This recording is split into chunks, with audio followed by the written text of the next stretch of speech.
আসসালামু আলাইকুম রহমতুল্লাহি ওবরাকাতু। আলহামদুলিল্লাহ ওয়াহদা ওয়াসসালাতু ওয়াসসালামু আলা মাল্লা নবিয়্যা বা'দা আম্মা বা'দ। সুপ্রিয় দর্শক শ্রোতা ভাই বোন, মূর্তি এবং ভাস্কর্য এ দুটো এক নাকি ভিন্ন জিনিস? ইসলামী শরিয়ার দৃষ্টিতে মূর্তি স্থাপন আর ভাস্কর্য স্থাপনের মধ্যে বিধানগত কোনো পার্থক্য আছে কি নেই? সম্প্রতি ভাস্কর্য স্থাপনকে ঘিরে আমাদের দেশে অনেকগুলো প্রশ্নের জন্ম নিয়েছে। সে প্রশ্নগুলোর উত্তর আমরা আগে জানবো, এরপরে ভাস্কর্য স্থাপন বিষয় ইসলামী শরিয়াতে কী বলা আছে, কোরআন এবং হাদিসে কী বলা আছে, সে বিষয়টি জানার চেষ্টা করব ইনশাআল্লাহ তাআলা। প্রিয় দর্শক, আমাদের দেশের এক শ্রেণীর মানুষ দাবি করছেন যে মূর্তি বলা হয় যা পুজো অর্চনা তথা উপাসনার উদ্দেশ্যে নির্মাণ করা হয়েছে, স্থাপন করা হয়েছে সেটিকে, আর যা পুজোর উদ্দেশ্যে স্থাপিত হয়নি বরং নিছক সৌন্দর্য এবং নান্দনিকতার জন্য স্থাপিত হয়েছে তা হলো ভাস্কর্য।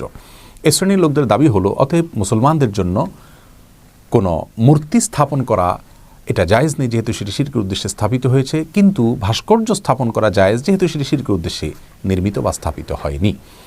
এই যে মূর্তি এবং ভাস্কর্যের মধ্যে সংজ্ঞাগত একটি পার্থক্য দেখানো হলো, এই পার্থক্য তারা কোথায় পেয়েছেন তারাই ভালো বলতে পারেন। তবে বাংলা একাডেমির অভিধান বলছে ভাস্কর্য বলা হয় কোনো প্রস্তর তথা পাথর খোদাই করে যদি কোনো আকৃতি বা মূর্তি বা কোনো কিছু নির্মাণ করা হয় সেটিকে।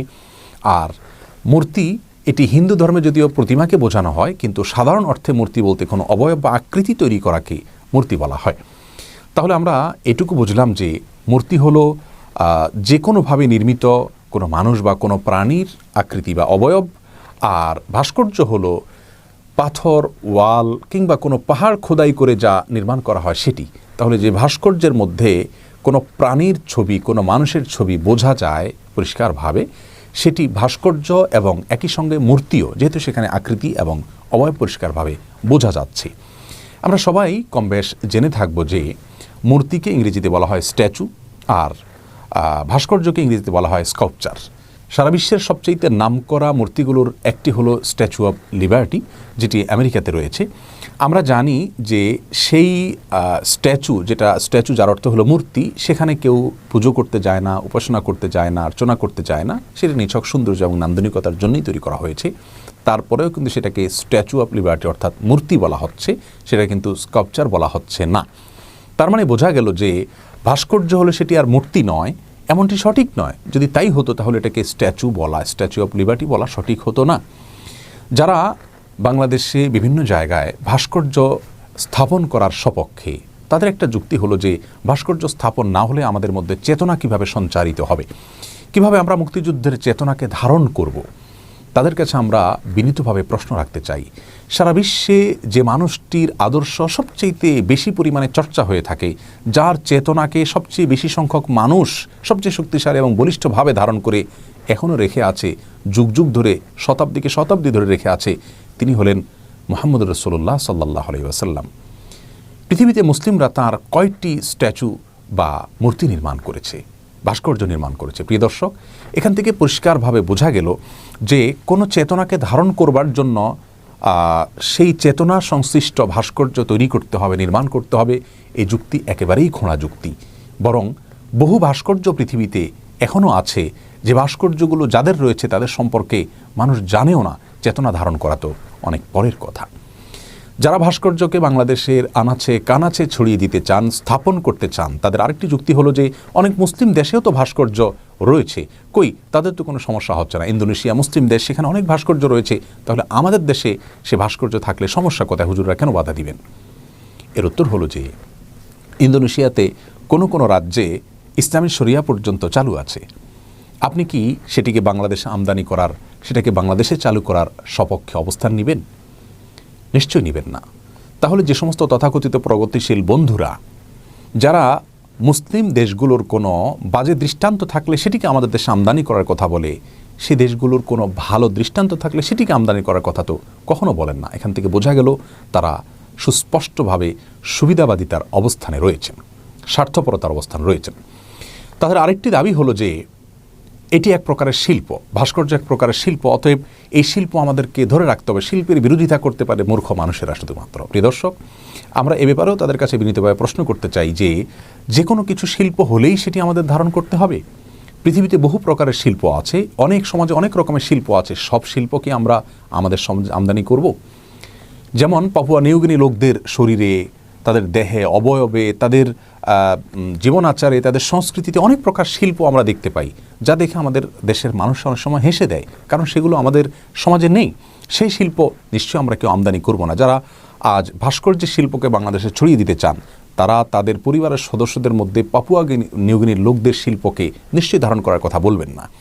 আমেরিকাতে নারী পুরুষরা মানুষের সম্মুখে উলঙ্গ হয়ে যাওয়া, বিবস্ত্র হয়ে যাওয়াটাকে অনেক সময় এরা শিল্প হিসাবে মনে করে। সেই সাথে আপনার দেখা যায় যে কোনো মানুষের গালে ফুটো করে সেখানে লোহা বা কোনো ধাতব কোনো কিছু ঢুকিয়ে দেওয়া হয়, থুতনিতে কোনো প্রকার রিং ইত্যাদি স্থাপন করা হয়, নাকের এক পাশ দিয়ে প্রবেশ করিয়ে অপর পাশ দিয়ে বের করে কোনো পাত ইত্যাদি রেখে দেওয়া হয়। এটা এক প্রকার শিল্প। এই শিল্পকেই তিনি নিজের জন্য, নিজের পরিবারের লোকদের জন্য গ্রহণ করবেন? তাহলে বোঝা গেল যে শিল্প আমার বিশ্বাসের সঙ্গে যায় না, আমার সংস্কৃতির সঙ্গে যায় না, সেই শিল্প আমাকে আমদানি করতে হবে, এটি মোটেও সঠিক কথা নয়। এদেশের লক্ষ লক্ষ কোটি কোটি মানুষ, বরং বেশিরভাগ মানুষ ভাস্কর্য শিল্পকে আমদানি করার জন্য আমাদেরকে বলেনি, বরং এটি আমাদের বিশ্বাসের সঙ্গে যায় না, যার কারণে কোনো কিছু শিল্প হলেই সেটি আমদানি করতে হবে, তা মোটেও সঠিক নয়। যারা ভাস্কর্য নির্মাণ এবং স্থাপনকে জায়েজ মনে করেন, তারা কোন হাদিস থেকে কিছু উদ্ধৃতি পেশ করে থাকেন। তার মধ্যে থেকে একটি হলো আয়েশা রাদিয়াল্লাহু তাআলা আনহার ঘটনা। আমরা জানি সহিহ বুখারীতে বর্ণিত হয়েছে, আয়েশা রাদিয়াল্লাহু তাআলা আনহা তিনি ছোট ছিলেন, তার বাসায় খেলনার পুতুল ছিল, তিনি তার বান্ধবীদের সাথে সেই পুতুল দিয়ে খেলা করতেন। প্রিয় নবী সাল্লাল্লাহু আলাইহি সাল্লাম সেটিকে অনুমোদন করেছেন, কখনো তিনি বাধা দেননি। তাদের দাবি হলো নবী সাল্লাল্লাহু আলাইহি সাল্লামের বাসায় যদি পুতুল থাকতে পারে, তাহলে সে পুতুলেরই বড় আকৃতির পুতুল, সেটি বাহিরে থাকতে অসুবিধা কোথায়? এর উত্তর হলো, ছোট বাচ্চাদের জন্য খেলনা হিসাবে পুতুল রাখা জায়েজ। হাফেজ ইবনে হাজার আসকালানি রাহিমাহুল্লাহ, যিনি সহিহ বুখারীর সবচেয়ে বড় ব্যাখ্যাতা এবং সবচেয়ে বড় ব্যাখ্যা গ্রন্থ ফাথুল বারীর রচয়িতা, তিনি সেখানে লিখেছেন এ হাদিসের ব্যাখ্যায় যে এখানে উদ্দেশ্য হলো বাচ্চা হিসাবে আমাদের আয়েশা রাদিয়াল্লাহু তাআলা আনহা, শিশু হিসাবে আমাদের আয়েশা রাদিয়াল্লাহু তাআলা আনহা এটা দিয়ে খেলা করেছেন, এটা তার জন্য জায়েজ রয়েছে। কিন্তু বড়দের জন্য এটিকে স্থাপন করা, সম্মান করা বা সম্মানজনকভাবে এটিকে প্রদর্শন করা জায়েজ নয়। তাফসিরে কুরতুবীতে সূরা সাবার 13 নম্বর আয়াতের ব্যাখ্যায় ইমাম কুরতুবী রাহিমাহুল্লাহ অনেক মুফাসসিরদের মত হিসাবে এটি উল্লেখ করেছেন। তিনি উল্লেখ করেছেন যে আয়েশা রাদিয়াল্লাহু তাআলার ঘটনাটি বাচ্চাদের জন্য খাস। অতএব একটি বিশেষ বা এক্সেপশন ঘটনাকে সাধারণ বিধান হিসাবে বর্ণনা করা বা সেটার উপর ভিত্তি করে সাধারণ বিধান আরোপ করা কোনো অবস্থাতে যুক্তিসঙ্গত নয়। কারণ এ ধরনের পুতুল ইত্যাদি এগুলো সম্মানজনকভাবে স্থাপন করা, রাখা বাসায়, বাসার বাইরে, সে বিষয়ে পরিষ্কারভাবে নিষেধাজ্ঞা বর্ণিত হয়েছে বেশ অনেকগুলো হাদিসে। সেই সাথে আরেকটি দলিল তারা পেশ করে থাকেন, তা হলো সিরাতে ইবনে হিশামে নাকি উল্লেখ রয়েছে যে আমাদের প্রিয় নবী সাল্লাল্লাহু আলাইহি সাল্লাম মক্কা বিজয়ের পর কাবায় অবস্থিত 360টি মূর্তি অপসারণের নির্দেশ দিলেও সেখানে মারিয়াম আলাইহিস সালামের একটি ছবি বা আকৃতি ছিল, অবয়ব ছিল, সেটাকে তিনি সরাতে নাকি নিষেধ করেছেন। এই বর্ণনা সম্পর্কে সুস্পষ্ট বক্তব্য হলো যে এই বর্ণনা সম্পূর্ণ ভিত্তিহীন এবং বানোয়াট। ইবনে হিশামের মূল গ্রন্থে এটি নেই। কোনো একজন ইংরেজি অনুবাদক এটিকে প্রবেশ করিয়ে দিয়েছেন। যে বর্ণনা থেকে এটি পাওয়া যায়, সেই বর্ণনার যে সূত্র চেইন, সেটি গবেষণা করে ওলামায়ে কেরাম বলেছেন সেটি সম্পূর্ণ বানোয়াট এবং ভিত্তিহীন। আমরা জানি ইসলামী শরীয়তের গুরুত্বপূর্ণ কোনো বিষয় প্রমাণ হওয়ার জন্য কোরআনে কারীম এবং রাসূল কারীম সাল্লাল্লাহু আলাইহি ওয়াসাল্লাম থেকে বর্ণিত বিশুদ্ধ সূত্রে হাদিসের প্রয়োজন, যা এখানে বিদ্যমান নয়।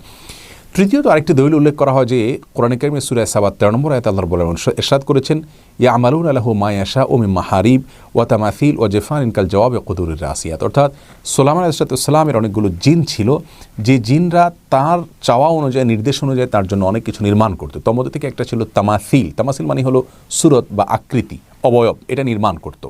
এর দ্বারা তারা বোঝাতে চান যে সুলাইমান আলাইহিস সালাম একজন নবী হয়ে তিনি যদি জিনদেরকে দিয়ে আকৃতি, অবয়ব তথা ভাস্কর্য নির্মাণ করতে পারেন, তাহলে আমাদের করতে বাধা কোথায়?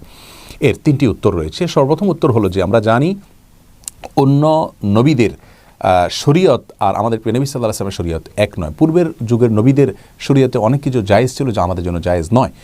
সুলাইমান আলাইহিস সালামের শরীয়তে হয়তো এটি জায়েজ ছিল, কিন্তু আমাদের শরীয়তে সেটি জায়েজ নয়। যেমন তাফসিরে কুরতুবীতে অনেক মুফাসসিরদের মত হিসাবে এটি উল্লেখ করা হয়েছে। সেই সাথে দ্বিতীয় কথা হলো যে অনেক মুফাসসিরগণ বলেছেন, এটিও কুরতুবীতে উল্লেখ হয়েছে যে তামাসিল, অর্থাৎ এখানে যে বলা হয়েছে আকৃতির কথা বা তামাসিলের কথা, ছবির কথা, সেই ছবিটা কোনো মানুষ বা প্রাণীর ছবি না হয়ে হয়তো কোনো অন্য কোনো বস্তুর ছবি ছিল, সেটাকে তামাসিল বলা হয়েছে। আবার অনেক মুফাসসিরগণ বলেছেন যে মূলত সেটি পিতল এবং কাঁসার অবয়ব ছিল, যেগুলো পূর্ণাঙ্গরূপে কোনো প্রাণীর আকৃতি বোঝা যায় না। এই ধরনের আকৃতি রাখা যায়, হতে পারে। সবচেয়ে বড় কথা হলো প্রথম কথাই, অর্থাৎ সুলাইমান আলাইহিস সালামের শরীয়তে কোনো কিছু থাকলেই সেটা আল্লাহ রাব্বুল আলামিন উল্লেখ করলেই যে আমাদের জন্য অনুকরণীয় হবে তা নয়, বিশেষ করে তার বিরুদ্ধে যদি অনেকগুলো হাদিস সুস্পষ্টভাবে উল্লেখ থাকে। প্রিয় দর্শক, আমাদের সমাজের একটা অদ্ভুত চিত্র হলো, অনেক সময় দেখা যায় যে কোনো বিষয় নিয়ে যখন বিতর্ক হয় তখন টেলিভিশন সেটের সামনে এমন কিছু লোক ওই বিষয়ের ইসলামের আলোকে ব্যাখ্যা নিয়ে হাজির হন, ফতোয়া নিয়ে হাজির হন, যারা আসলে ইসলামী শিক্ষায় শিক্ষিত নন। ইসলামী শিক্ষার ব্যাকগ্রাউন্ডের লোক না হওয়ার সত্ত্বেও তারা ইসলামের আলোকে ওইটার বিশ্লেষণ করতে শুরু করে দেন। এটা সবচেয়ে হাস্যকর বিষয়। আবার এমন কিছু আলেমকেও দেখা যায় এই সমস্ত ব্যাখ্যার সপক্ষে দাঁড়াতে, যারা সমাজের মানুষের কাছে, দেশের মানুষের কাছে আলেম হিসাবে উল্লেখযোগ্য বা পরিচিত কোনো ব্যক্তি নন। পৃথিবীর ইতিহাসে সর্বপ্রথম যারা শিরক শুরু করেছে, যারা প্রতিমা পূজা শুরু করেছে, তারা ছিল নূহ আলাইহিস সালামের জাতি। আর এটা শুরু হয়েছে যেভাবে, তার ইতিহাসটা হলো, নূহ আলাইহিস সালামের অনুসারীরা, তার উম্মতদের মধ্য থেকে কিছু লোক 5 জন তাদের পূর্বেকার নেককার মানুষের, ভালো মানুষের আকৃতি তারা আগে অঙ্কন করলো বা মূর্তি নির্মাণ করলো। তাদের উদ্দেশ্য ছিল যে তাদেরকে দেখে আমরা অনুপ্রাণিত হব, আমাদের ভিতরে ভালো কাজ করার আগ্রহ জাগবে, যেহেতু তারা ভালো মানুষ ছিলেন। এটি দীর্ঘদিন পর্যন্ত সেভাবেই ছিল। এরপর একটা সময় তাদেরকে শ্রদ্ধা ভক্তি করতে করতে মানুষ তাদেরকে সেজদা করতে শুরু করলো, আর এভাবে পৃথিবীতে প্রতিমার পূজা আরম্ভ হয়। প্রিয় দর্শক, আজও আমরা দেখি পৃথিবীতে অনেক ভাস্কর্য শুরু হয় প্রথমে সম্মানের জন্য, সৌন্দর্যের জন্য, চেতনা সঞ্চারিত করবার জন্য।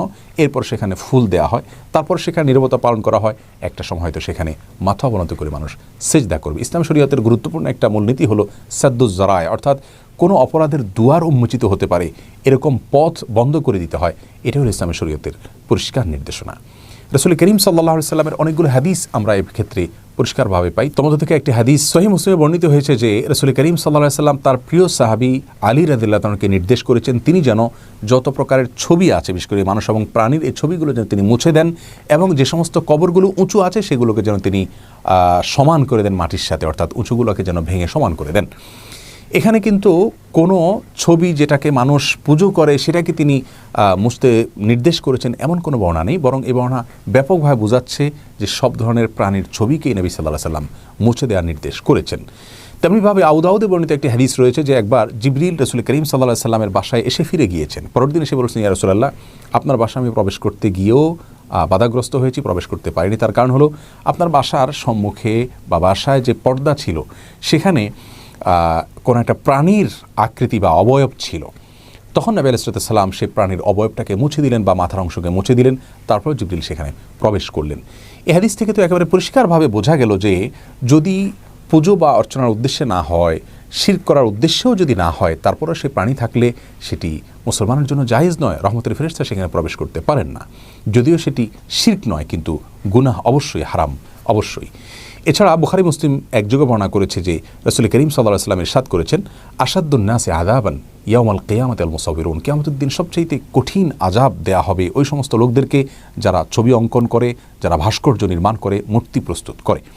বুখারী বর্ণনায় আসছে রাসূল করিম সাল্লাল্লাহু আলাইহি ওয়াসাল্লাম ইরশাদ করেছেন, লা তাদখুলুল মালাইকাতু বাইতান ফিহি কালবুন আও সূরাতু তামাথিল, অর্থাৎ ওই ঘরে আল্লাহর রহমতের ফেরেশতা প্রবেশ করে না যেই ঘরে কোনো কুকুর থাকে। পাহারার জন্য রাখলে সেটি জায়েজ আছে, এছাড়া যদি কোনো কুকুর থাকে অথবা কোনো ছবি বা ভাস্কর্য ইত্যাদি থাকে, শোপিস হিসাবে থাকুক বা অন্য কোনোভাবে থাকুক, সেটা থাকলে সে ঘরে রহমতের ফেরেশতা প্রবেশ করে না। বাচ্চাদের খেলনা হিসাবে থাকলে সেটি অনেক উলামায়ে কেরামতেই জায়েজ রয়েছে। এছাড়া আরেকটি হাদিসে রাসূল আকরাম সাল্লাল্লাহু আলাইহি ওয়াসাল্লাম ইরশাদ করেছেন, কোনো ব্যক্তি যদি কোনো ছবি বা কোনো মূর্তি তৈরি করে, কোনো ভাস্কর্য তৈরি করে, তাহলে কিয়ামতের দিন তাকে বলা হবে যে তুমি তাতে রূহ ফুৎকার দাও। সে তো রূহ ফুৎকার দিতে পারবে না, তখন তাকে কঠোর শাস্তির মুখোমুখি হতে হবে। এছাড়াও বহু হাদিস দ্বারা সুস্পষ্টভাবে প্রমাণিত যে কোনো প্রাণীর ছবি অঙ্কন করা বা ভাস্কর্য নির্মাণ করা এটি ইসলামী শরিয়ার দৃষ্টিকোণ থেকে সম্পূর্ণরূপে নিষিদ্ধ এবং হারাম। যা নির্মাণ করা, অঙ্কন করা হারাম, তা প্রদর্শন করা এবং স্থাপন করা অবশ্যই হারাম হবে। ইমাম নবী রাহিমাহুল্লাহ, হাফিজ ইবনে হাজার আসকালানী রাহিমাহুল্লাহ, ফতোয়া শামীর রচয়িতা ইমাম ইবনে আবিদিন শামী রাহিমাহুল্লাহ সহ গোটা বিশ্বের বড় বড় মুসলিম স্কলাররা সকলেই একমত যে এটি কোনো রূপে জায়েজ নয়। তবে প্রতিমা যেটা অমুসলিমদের উপাস্য, সেটা তারা তাদের উপাসনালয়ে স্থাপন করবে। মুসলিমরা তাদেরকে অসম্মান করে, অশ্রদ্ধা করে কোনো কিছু বলবে না। কোরআনে কারিমে সে বিষয়ে সুস্পষ্ট নির্দেশনা রয়েছে। কিন্তু মুসলিমরা তাদের নিজের অর্থে, নিজেদের পয়সায়, তাদের সমাজে, তাদের বাসাবাড়িতে কোনো ভাস্কর্য বা কোনো মানুষ বা কোনো প্রাণীর ছবি অঙ্কন করতে যাবে না। আল্লাহ রাব্বুল আলামিন আমাদের সকলকে প্রত্যেকটি ক্ষেত্রে কোরআন এবং হাদিসের নির্দেশগুলোকে অক্ষরে অক্ষরে মেনে চলার তৌফিক দান করুন। আসসালামু আলাইকুম ওয়া রাহমাতুল্লাহি ওয়া বারাকাতুহু।